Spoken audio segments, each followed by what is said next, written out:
여기 착 저기 착 여기 저기 착착 해봤지. 안녕하세요, 해봤지입니다. 제가 주말에 인스타360 파워스토어에 갔다가 고스릴 64기가를 충동 구매하고 말았습니다. 32기가 가격에 64기가 제품을 준다 하고 이런 휴대용 케이스, 에코백까지 준다고 하니 참을 수가 없더라고요. 128기가 제품을 온라인 주문해 놓은 상태였는데 품절이라 약 한 달 정도 기다려야 된다 그러고 파워스토어에 계신 크루분들이 64기가 정도면 충분할 거라 그래서 고민하다 취소하고 질러버렸습니다. 근데 써보니 그렇게 충분하진 않던데요. 그리고 울산에 다녀올 일이 있어 고스릴을 가지고 다녀왔습니다. 그래서 직접 사용해보면서 느꼈던 점들을 두서없이 이야기해볼까 합니다. 일단 고스리에 대해 간략하게 알려드려야겠죠? 고스리는 인스타360이라는 회사에서 출시한 휴대용 미니 액션캠입니다. 고프로와 비슷해 보이지만 이렇게 앞에 카메라 부분을 분리해 그냥 들고 다닐 수도 있고 이렇게 목걸이로 달고 다닐 수도 있고 모자 혹은 가방 같은 곳에 끼워서 촬영할 수도 있습니다. 작은 만큼 촬영할 때 굉장히 편리하지만 2.7K 밖에 안 되는 화질,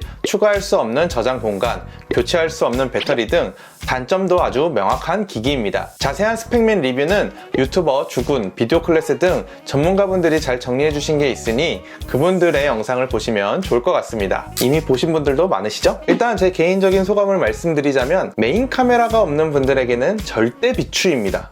그 이유는 역시나 아쉬운 화질과 추가할 수 없는 용량과 배터리 때문인데요. 화질은 낮 외부 기준에서는 나쁘지 않아 보이지만 휴대폰에 비해서도 한참 부족한 것이 사실이며 그 외 실내 저조도 등에서도 역시 많이 아쉽습니다. 용량과 배터리를 살펴보자면 촬영 모드 2.7K 30프레임 단일 모드로 아침 8시부터 오후 4시 반까지 39클립 1시간 40분 정도 촬영을 했을 때 용량은 30기가 정도의 배터리는 아웃이었습니다. 배터리 기준으로는 약 1시간 반 정도 중간중간 충전하면서 촬영한다고 했을 경우 64기가 용량 기준으로는 약 3시간에서 4시간 정도 촬영할 수 있다는 걸로 봐야 한다는 거죠. 128기가였다면 한 8시간? 촬영할 수 있는 시간이 한정적이다 보니 잘 생각해서 촬영해야지 그냥 막 촬영하다 보면 정작 필요한 순간에는 기기 사용을 못하겠구나 싶었습니다. 핸드폰이든 고프로든 미러리스 카메라든 주로 찍는 기기가 있을 때 고스리를 서브로 쓰신다면 아주 강추입니다. 양손이 편할 수 있다는 장점과 밖에서 촬영을 하다 보면 다른 분들 눈치가 보이기도 하고 부끄럽기도 하고 또 다른 분들께 신뢰가 될지 모른다는 생각이 들어 촬영하기 꺼려질 때가 많은데 고스리는 다른 사람들이 쉽게 알아채지 못하기 때문에 정말 좋구나 싶었습니다. 개인적인 생각으로는 고스리를 목걸이로 사용할 땐 보조 배터리를 통해 계속 충전을 해주고 카페나 식당 같은 곳 갔을 땐 충전을 하면서 촬영을 하고 촬영을 안 할 땐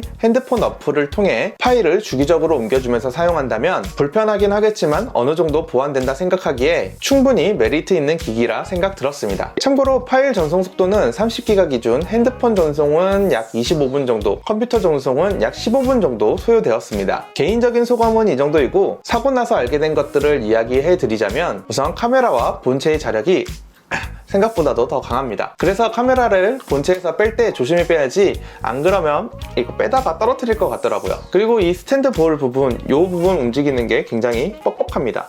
그만큼 안정적으로 고정되어 있을 테니 장점이라 볼 수 있고 그만큼 쉽게 각도를 바꿀 수 없으니 단점이라 볼 수도 있을 것 같습니다. 본체를 결합한 상태에선 카메라 방향을 아래로 향할 수 있지만 카메라만 결합한 상태에선 아래로 향할 수는 없습니다. 간편 클립의 카메라 고정은 자력만으로 하는 것이며 한 방향으로만 결합됩니다. 자석 목걸이의 길이 조정은 뒷부분에서 이렇게 할 수 있으며 끈이 땀에 취약할 것 같은데 교체할 방법이 따로 있어 보이지는 않았습니다. 14,000원짜리 렌즈 가더는 이 기본 구성품이지만 액정 보호 필름은 없습니다. 전 집에 돌아다니는 휴대폰 액정 필름 잘라다 붙였는데 나쁘지 않은 것 같습니다. 기본 구성품에 충분히 활용도 높은 액세서리들을 같이 주기 때문에 추가적으로 들어갈 돈이 없다는 게 또 장점인 것 같고 이외에 드리고 싶은 말씀은 이쁜 것 같습니다. 오늘의 영상은 여기까지입니다. 길게 사용해 본 것은 아니지만 짧은 사용으로도 만족하고 있으니 나쁘지 않은 것 같습니다. 최대한 제가 느낀 바를 설명드리고자 했는데 잘 전달됐는지 모르겠네요. 궁금한 점이 있으시다면 댓글 달아주세요. 부족한 영상 봐주셔서 감사드리고요. 구독과 좋아요도 부탁드리겠습니다. 그럼 즐거운 하루 보내세요.